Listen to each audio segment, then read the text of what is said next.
Hey friends, just getting into these questions here. When I talk about my church, I've been at one church for 11 years and this new church for about 3 to 4 months. So I'm going to be kind of referring to both, but the church that I came from, we articulated the meaning of the good news really is reconciliation. I would say reconciliation and deliverance were the two kind of main metaphors that we would use, and reconciliation being right relationship with God and right relationship with one another.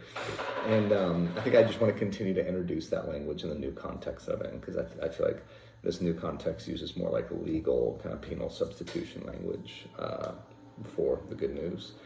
One thing from this week's readings that impacted me were Bishop Tutu's The Fourfold Path to Forgiveness, telling the story, naming the hurt, granting forgiveness, and either renewing or releasing the relationship. I just thought that was powerful.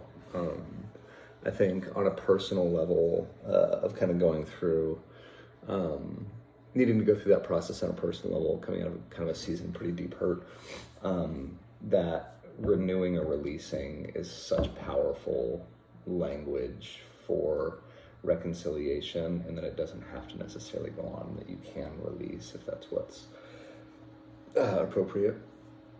And I think just a experience of personal or communal reconciliation, I would say, at the church that I came from. In 2016, there was a series of unarmed African-American men being killed by police officers, kind of similar to what happened in 2020, but this is 2016.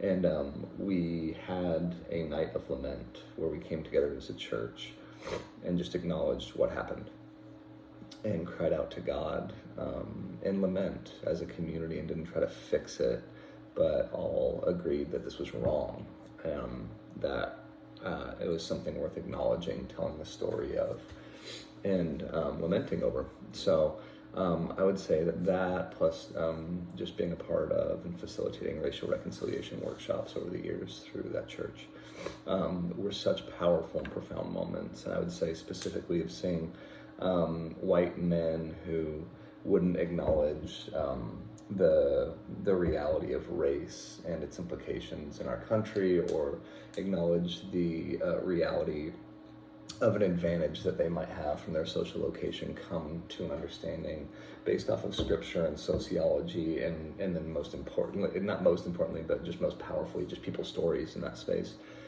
coming to a place of acknowledging those things and moving forward in reconciling relationships within the church.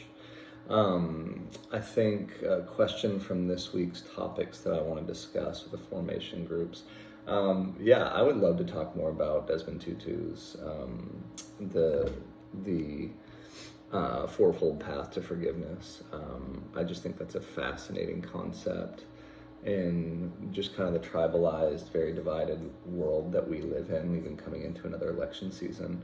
I think that would be fascinating, because I feel like we're just a culture that's more interested in kind of canceling or